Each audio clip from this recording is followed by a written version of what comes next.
Assalamualaikum warahmatullahi wabarakatuh.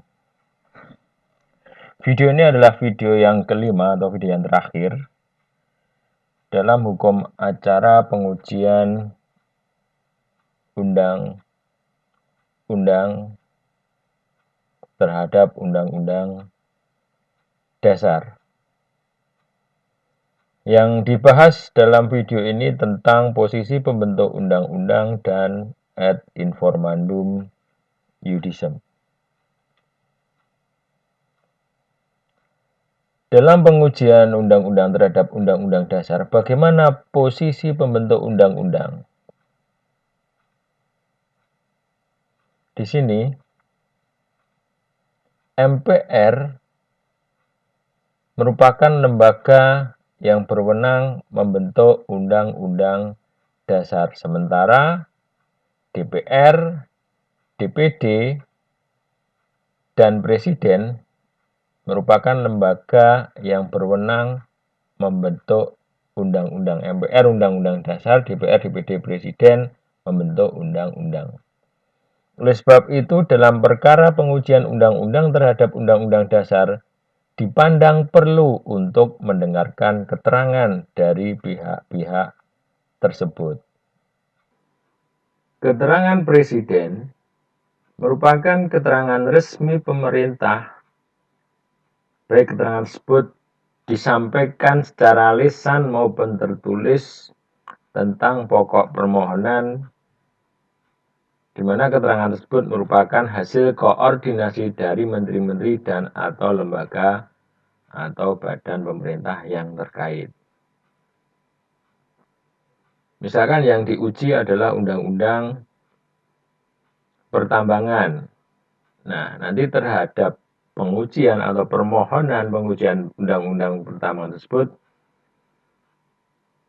Presiden memberikan keterangan yang isinya adalah hasil koordinasi dengan Menteri Pertambangan, misalkan. Itu contoh keterangan Presiden. Kemudian keterangan DPR adalah keterangan resmi DPR baik secara lisan maupun tertulis yang berisi fakta-fakta yang terjadi pada saat pembahasan dan atau risalah yang berkenaan dengan pokok perkara. Pembentukan perundang-undangan itu kan dilakukan oleh DPR. Artinya di setiap sidang dalam pembentukan peraturan perundang-undangan yang paling tahu adalah DPR. Maka terhadap pengujian undang-undang, DPR diminta untuk memberikan keterangan yang berkaitan dengan undang-undang yang diuji di Mahkamah Konstitusi.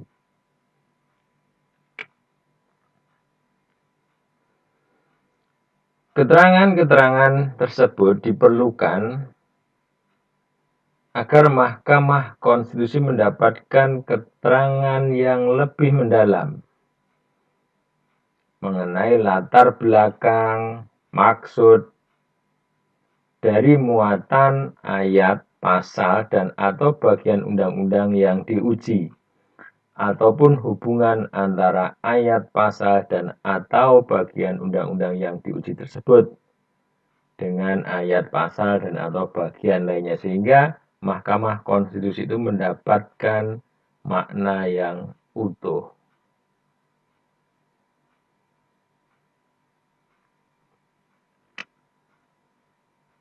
Berikutnya tentang keterangan tambahan atau ad informandum iudicem.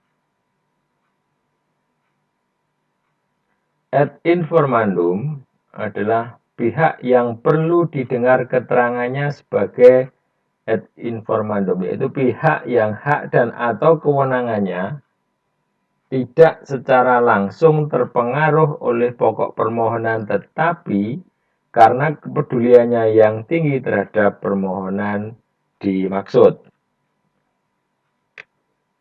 Contoh misalkan dalam perkara nomor 031 PUU Romawi 4 tahun 2006 perihal pengujian Undang-Undang Nomor 32 tahun 2002 tentang penyiaran. Nah, ini diuji terhadap Undang-Undang Dasar Negara Republik Indonesia tahun 1945. Di sini terdapat pihak terkait yang tidak langsung yang memberikan keterangan tambahan atau ad informandum, yaitu Indonesia Media Law and Policy Center, yang memberikan keterangan tambahan berdasarkan dokumen risalah sidang dari Sekretariat Komisi 1 DPR RI. Demikian yang bisa disampaikan. Terima kasih. Assalamualaikum warahmatullahi wabarakatuh.